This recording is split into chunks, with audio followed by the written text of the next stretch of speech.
colégio naval, né, o que a gente tem? O dono de uma pastelaria prepara um refresco de caju com a proporção de uma parte de suco para 3 partes de água e o coloca numa refresqueira de volume V. Esse tipo de questão, assim, é bom você ir lendo aos poucos, tá? Então, ir fazendo com calma. A questão do colégio naval não é uma questão para tu ter pressa. Então, você tem, assim, ó, uma mistura. Vou escrever assim, a primeira mistura. É da seguinte forma. Veja bem, você tem uma parte de suco para 3 partes de água, beleza? A gente totaliza aqui quantas partes? 4 partes, vamos botar assim, né? Na segunda mistura, o que tem? Ó? Já na segunda mistura, a gente tem, querendo melhorar a quantidade do produto, experimenta uma nova proporção. Em 3 partes de suco puro para 7 partes de água. Então, assim, é 3 de suco, tá? Para 7 de água. Aqui dá uma situação interessante, ó. Porque se a gente for analisar, aqui eu tenho um total de 10 partes.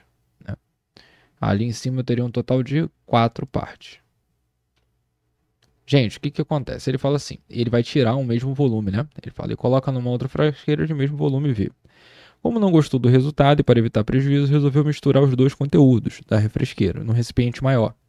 Então veja bem, ele pegou, ele ia retirar um volume V daqui, ó, coloca numa refresqueira de volume V, na verdade. Aqui também o mesmo volume, ok? Ó, dono de uma pastelaria prepara um refresco de caju. Eu coloco numa refresqueira de volume V. Então, isso aqui tudo dá um volume V, assim como a segunda refresqueira também tem um volume V. Beleza? Só que ele dividiu em proporções diferentes. E aí ele vai misturar tudo numa terceira, numa refresqueira maior, né? Que não vai ter esse volume V, vai ter um volume maior. Assim é correto afirmar que após juntar os conteúdos, a porcentagem de suco puro. Então, gente, o que eu aconselho a vocês? Seria melhor a gente trabalhar com as partes iguais, tá? Tipo, igualar as frações. Por exemplo, aqui eu tenho 10 partes, lá em cima tem 4 partes. E aí eu posso pensar assim, ó, por quanto eu devo multiplicar para aquelas 4 partes se tornarem 10? Porque eu consigo misturar as duas numa proporção interessante para mim. Tá? Então, esse é o grande pulo do gato na questão. Por exemplo, se eu multiplicasse por 2, ia dar 8 partes. Agora, se eu multiplicar por 2,5, gente, só que se eu multiplicar por 2,5 aqui, eu vou ter que multiplicar por 2,5 todo mundo ali em cima. E aí, se você multiplicar por 2,5, 4 vezes 2,5, você vai chegar em 10 partes. E aí tu consegue fazer uma proporção interessante, ó, em relação à primeira e à segunda, porque aí você está dividindo tanto a primeira mistura em 10 partes quanto a segunda mistura em 10 partes. Aí dá pra gente juntar as coisas. Mas se a primeira eu estou dividindo em 4 partes, a segunda em 10 partes, a junção ali não vai ficar interessante. Tá? Então, assim, ao invés de ser em 10 partes, quanto que vai ter de suco? 1 vezes 2,5. Eu vou ter 2,5 de suco. 3 vezes 2,5, quanto que a gente vai ter ali? 7,5 de água, tá? Mas ele quer saber o que? Na nova mistura, que é na mistura final. Veja bem, quantos litros vai ter nessa mistura final, gente? Quantas partes? Vamos pensar em relação às partes. Eu tirei 10 partes e 10 partes, então eu vou ter 20 partes lá. Não vou nem botar litro, não vou nem forçar a barra, vou falar de partes, foi o que ele falou. Então eu tenho 20 partes. Beleza. Aí ele falou assim é correto afirmar que após juntar os conteúdos, a porcentagem de um suco puro.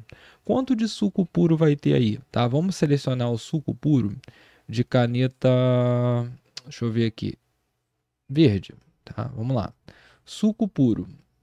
Gente, aqui em 10 partes você tem 2,5 de suco puro.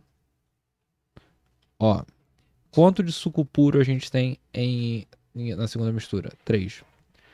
Então você pode fazer uma continha assim, tá? E descobrir, no caso aqui vai ficar 5,5 dividido por 20. Professor, não entendo essas frações. E aí você acha a porcentagem. Ou você pode fazer tipo uma regrinha de 3, tá? 20 partes, ó, daria pra gente o 100%. Dessas 20 partes, quanto que vai ter de parte pura de suco? 5,5. Aqui você pode fazer direto, tá? Nessa primeira aqui, na fração, para passar para porcentagem, você vai ter que multiplicar por 100, tem aquele bizu ali, tá? E aí você passa aquilo por a porcentagem, beleza? Mestre, eu posso multiplicar ao invés de por 100, multiplicar por 5 em cima e embaixo para achar já por 100 e aí só pegar o numerador? Também pode, tá? Mas vou fazer aqui por regrinha de 3, ó. 20 partes é 100%, 5,5 vai ser quanto? X. Multiplicando cruzada, vai ficar 20x, 5,5 vezes 100 vai dar quanto, ó? 550, ok? Então, x vai ser 550 dividido por 20. Corta 0, 55 dividido para 2. É isso mesmo que você pensou. Vai dar quanto? 27,5. E aí é só marcar a letra D. Se inscrever no canal, tá? E deixar a curtida aqui no vídeo também. Valeu? Gostou da resolução? Pensou de uma maneira diferente? Eu gosto de organizar a questão dessa forma, tá, gente? Se você separar o total da mistura das partes iguais, fica mais fácil, bem mais simples de você no final conseguir juntar essas partes, beleza?